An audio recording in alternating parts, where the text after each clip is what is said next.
ভবিষ্যতে এই কাজ করা যাবে না। যদি কোনো পণ্যের দাম বাড়ে তার প্রমাণ সহ আপনি ক্রয় রসিদ রাখবেন এবং ন্যায্য মূল্য নির্ধারণ করবেন, ফলাম করবেন।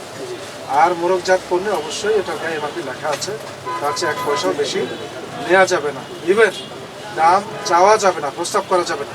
800 টাকা জি জি স্যার। খাসি তো ওই দোকান স্যার। আপনার না? না স্যার, আমরা হলো গরু। এটা কি গরু? এটা স্যার হলো দামর বাচ্চা স্যার। কোথা থেকে কিনেছেন এটা? স্যার গাবতলি থেকে। গাবতলি থেকে? জি স্যার। জবাই করেছেন কখন? জবাই করছি সকাল 6টার দিকে। সকাল 6টা। কোথায় জবাই করেন? এই যে আমাদের দোকানের ভিতরে পেছনে। সুস্থ গরু ছিল ওটা? হ্যাঁ স্যার, সুস্থ ছিল। আমাদের গরু প্রতিদিন রাত্রে এখানে বাঁধা থাকে স্যার। বাধা থাকে? জি। আচ্ছা, আপনার মেশিন ঠিক আছে না? হ্যাঁ, আপনার মেশিন চেক করে। মেশিনটা পেছনে রেখেছেন? হ্যাঁ, মেশিনটা এখানে নিয়ে এসো স্যার। এখানেই থাকে, মূলত এখানেই থাকে। জি স্যার। জি। যে পাত্রে ওজন দেন ওই পাত্রটা দেন তো। যে না, পাথর নাই তো স্যার। কিসে ওজন দেন? এটা এই যে ধরেন যে মাংসটা দিলাম, এইটাই ওজন স্যার। ওই পাত্রে কি আছে? ওটা তো মাংস। হ্যাঁ, ওইটা। মাংস স্যার। দেখি একটু আমি। যে মাংসটা নিয়ে আসো দিকে। সবটি নিয়ে আসো, সবটি নিয়ে আসো, পুরোটা। আরে মেয়ে, পুরো মাংস থেকে ইয়াটা নিয়ে আসো। এটা কি কাউকে বিক্রি না করা না না স্যার, না স্যার। না স্যার, এটা হলে আমাদের কেটে রাখছি স্যার। আচ্ছা, এটা কেটে রাখছি স্যার।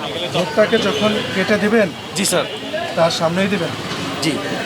ভোক্তাদের সবসময় আমরা এই যে বল এখানে রাখি। অনেক সময় আমরা কমপ্লেন পাই এরকম যে ওজন প্যাকেট করার সময় আপনারা পেছন থেকে হাড্ডি বেশি, চর্বি বেশি দিয়ে দেন, বা তুলনামূলক চর্বি বেশি দিয়ে দেন, হাড্ডি দিয়ে দেন। এটা করা যাবে না। জি স্যার, আমরা দিতাম এখন সব পদ্ধতি সামনে কেটে দিবেন যে এই হচ্ছে আপনার মাংস, আমি কেটে দিচ্ছি।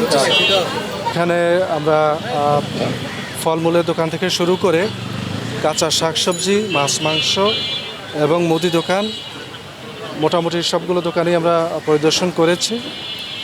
সেখানে কয়েকটি দোকানে কিছু অনিয়ম পেয়েছি, তাদেরকে জরিমানার মাধ্যমে সতর্ক করেছি।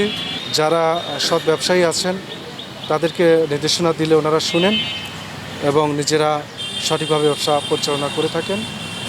আর যারা অসাধু ব্যবসায়ী আছেন তাদের ক্ষেত্রে জরিমানার প্রয়োজন। বাজারে আমাদের উপস্থিতি থাকাটা জরুরি এবং আমার মনে হয় প্রথম রমজান থেকে যদি ক্যালকুলেশন করেন বেশ কিছু পণ্যে হ্রাস পেয়েছে এবং কিছু পণ্যে এখনও ক্রমহ্রাসমান আছে। আশা করছি এটা আরও কমে যাবে এবং ভবিষ্যতে একটা স্বাভাবিক অবস্থা বিরাজ করবে। খাদ্যপণ্য আমরা প্রক্রিয়াকরণ সম্পন্ন হয়েছে, ভোগের উপযোগী এ ধরনের পণ্য অস্বাস্থ্যকর প্রক্রিয়ায় বিক্রি করছেন এটি পাইনি।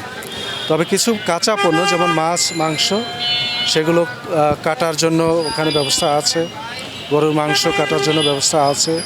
এখন আপনারা নিজেরাও দেখেছেন, আপনারা নিজেরাও সেটা একটু উপলব্ধি করেন, ব্যাখ্যা করেন।